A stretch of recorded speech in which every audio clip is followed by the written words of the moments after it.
தமிழ்நாட்டில் சட்ட ஒழுங்கு எப்படி இருக்குன்னு நினைக்கிறீங்க? தாவேக்கால் தொடர்ந்து போதை பழக்கம் சிறுவர்கள் அதிகமாக அடிமையாகிட்டு இருக்காங்க.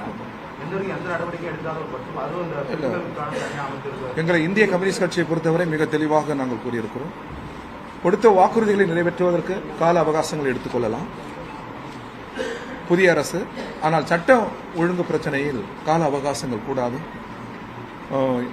அதை இரும்பு கரம் கொண்டு ஒடுக்க வேண்டும். பெண்கள் மீது குழந்தைகள் மீதான பாலியல் குற்றங்களை ஏற்க இயலாது.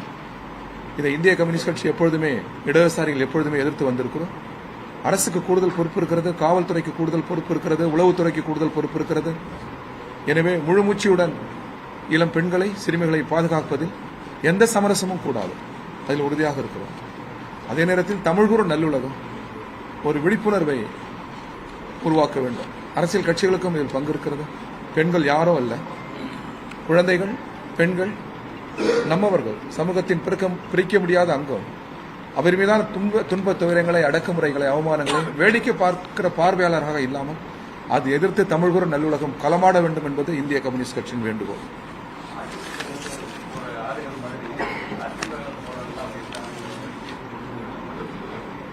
முசாமி திருச்சி வர இருக்கிறார். அவரை பார்த்து நீங்க கேள்வி கேளுங்க, விளக்கம் அளிப்பான். ஒவ்வொரு வார்த்தையும் சவாரி செய்ய முடியாது. ஓகே. தாவேக்காட்சியில் புதிய பேரம் அதிகமாக நடக்குது. நடவடிக்கை ஆளுநர்கிட்ட வந்து திமுக, அதிமுக மனு கொடுத்துருக்காங்க. இடைத்தேர்தல் நடத்தக்கூடாதுன்னு சொல்லியிருக்காங்க. முதலாளித்த சமூக அமைப்பில் மிக இயல்பாகிவிட்டது. அது நாடாளுமன்ற ஜனநாயகத்தின் நெருக்கடிக்குள்ளாகிற நிகழ்வுகள் இவையாகும். எனவேதான் அடுத்த தலைமுறை தேசத்தை இடது பக்கம் திருப்ப வேண்டும் என்று நாங்கள் குரல் எழுப்புகிறோம், போராடுகிறோம். நீங்களும் ஒத்துழைக்க வேண்டும்.